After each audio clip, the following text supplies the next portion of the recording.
നമസ്കാരം, Tirurangadi today news അപ്ഡേറ്റിലേക്ക് സ്വാഗതം. സ്വർണ്ണവില കേട്ട് ഞെട്ടിയോ? എന്നാൽ എല്ലാവർക്കും സ്വർണ്ണം വാങ്ങാം. തോബ ജ്വല്ലറി അവതരിപ്പിക്കുന്നു ലൈറ്റ് വെയ്റ്റ് കളക്ഷനുകൾ, അതിമനോഹരമായ ഡിസൈനുകൾ, 1 ഗ്രാം മുതൽ നെക്ലസുകൾ, ബ്രേസ്ലെറ്റുകൾ, റിങ്ങുകൾ, മിതമായ പണിക്കൂലിയും ആയുഷ്കാല മെയിന്റനൻസ് സപ്പോർട്ടും. ഇനി എന്തിനു സ്വർണ്ണം വാങ്ങാൻ കാത്തിരിക്കണം? ചെമ്മാട് തോബ ജ്വല്ലറിയുടെ ഷോറൂം ഉടൻ സന്ദർശിക്കൂ. വാർത്തകൾ വിശദമായി. താനൂരിൽ 2+2 വിദ്യാർത്ഥിനികളെ കാണാതായതായി പരാതി. താനൂർ ദേവദാർ ഹയർ സെക്കൻഡറി സ്കൂളിലെ വിദ്യാർത്ഥികളായ അശ്വതി, ഫാത്തിമ ഷഹദ എന്നീ വിദ്യാർത്ഥികളെയാണ് കാണാതായത്. നിറമരുതൂർ ആലഞ്ചുവട് സ്വദേശി മംഗലത്ത് വീട്ടിൽ അബ്ദുൽ നാസറിന്റെ മകളാണ് ഫാത്തിമ ഷഹദ.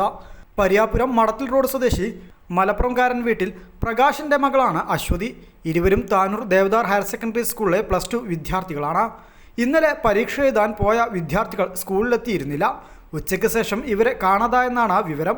ഇരുവരും ഇന്നലെ പരീക്ഷ എഴുതിയിരുന്നില്ല. സംഭവത്തിൽ താനൂർ പോലീസ് അന്വേഷണം ആരംഭിച്ചിട്ടുണ്ട്.